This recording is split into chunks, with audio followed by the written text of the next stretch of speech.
রহমানির রহিম। আসসালামু আলাইকুম। কেমন আছেন আপনারা? আশা করি ভালো আছেন। আলহামদুলিল্লাহ আমিও ভালো আছি। তো এই যে মুরগিগুলো দেখছেন, এদেরকে স্প্রে করে দিচ্ছে, এরা বাইর হচ্ছে, এই যে ফার্ম থেকে বের হচ্ছে। আজকে আমি অনেক খুশি, কারণ আজকে আমার আম্মু ডিম নেওয়ার সময় পাইনি, যার কারণে ডিম আজকে আমাকে নিতে হচ্ছে। প্রতিদিন আম্মু ডিম নিয়ে যায়, আমি আর ডিম নিতেই পারি না। তো আজকে চলে এসেছি আমি মুরগিকে স্প্রে এবং ডিম দিতে এবং আপনাদের কিছু কথা বলার জন্য।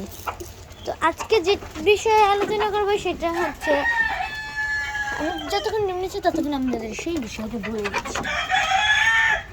আজকে আমি বলবো, এখন এই যে মুরগির ডিম আমরা যে ভালোভাবে নিয়ে, মানে ভালো লাগে, অনেক আনন্দ হয় ডিম নিতে। যখন ডিমটা নিতে যাই অনেক আনন্দ হয়। তবে এই ডিম নেওয়ার পিছনে অনেক কষ্ট লুকিয়ে থাকে। যাদের ফার্ম আছে তারাই জানে যে মুরগির ফার্মে কতটা কষ্ট হয়।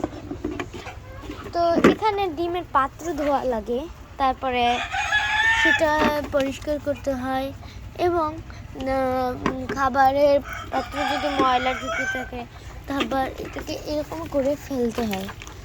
তারপরে আছে ওদের জন্য যত্ন করতে হয়, ওদেরকে ওই যে তখন ভিতরে ডিমেছে, এই যে একটি ডিম দেখেন এই জায়গা আছে, তারপরে কোথায় পারিছে মাশাআল্লাহ কুচেও আছে। তো এগুলো আমরা আম্মু নিয়ে, তারপর এই কিছু ডিম আছে, সকলগুলো আমরা নেব। তো ওই কুচিরটা নিয়েছে, এবার এই কুচিরটা নেওয়ার পালা। তো যেটা বলছিলাম, তো ওদের আপনাদের আরও একটা কথা আমি আজকে জানিয়ে দিই। তো এই যে এখন গরম এবং কি ঠান্ডা মিশে পড়ছে, তো সেটার জন্য অনেক মুরগি অসুস্থ হয় এবং কি অনেক খামারিরা বিপদের সম্মুখীন পড়েন।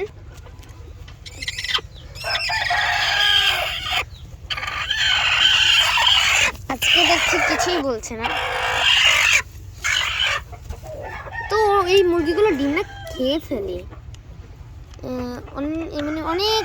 আমি এই মাত্র যখন ডিম ধরছিলাম তখন একটি মুরগি এসে না, যে সেটা মুরগি মোরগ না, যে একটা ডিম নিতে চেয়েছিল, কিন্তু আমার কাছ থেকে নিতে পারিনি। তো সেটা বলবো যে যদি আপনাদের মুরগি অসুস্থ হয়, তবে যে মুরগিটা অসুস্থ হয়েছে সঙ্গে সঙ্গে সেটিকে খামার থেকে একদম দূরে সরিয়ে নিন। এবং যাদের মুরগি আছে এবং তাদের মুরগি যদি অসুস্থ থাকে, তবে তারা যদি আপনার বাসা বা ঘরে আসে, সঙ্গে সঙ্গে তাদেরকে স্প্রে অবশ্যই করবেন, কারণ তাদের শরীর থেকে, দেখেন ওকে আমি যেখানে বসিয়ে রেখেছিলাম সেখানেই বসে আছে, তাদের শরীর থেকে রোগ জীবাণুটা ছড়িয়ে আপনার ফার্মে ঢুকে পড়তে পারে, যাতে আপনার মুরগির ক্ষতি হতে পারে। তার কারণে এটা সবসময় মাথা রাখবেন।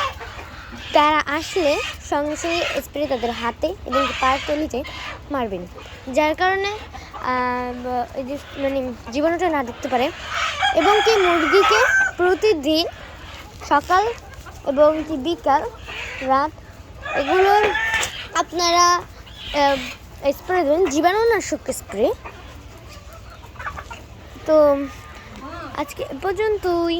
তো আজকে মুরগিগুলো 43টা ডিম পেড়েছে মাশাআল্লাহ। তো আজকে পর্যন্ত, আল্লাহ হাফেজ, আসসালামু আলাইকুম। পরের ভিডিওতে দেখা হবে।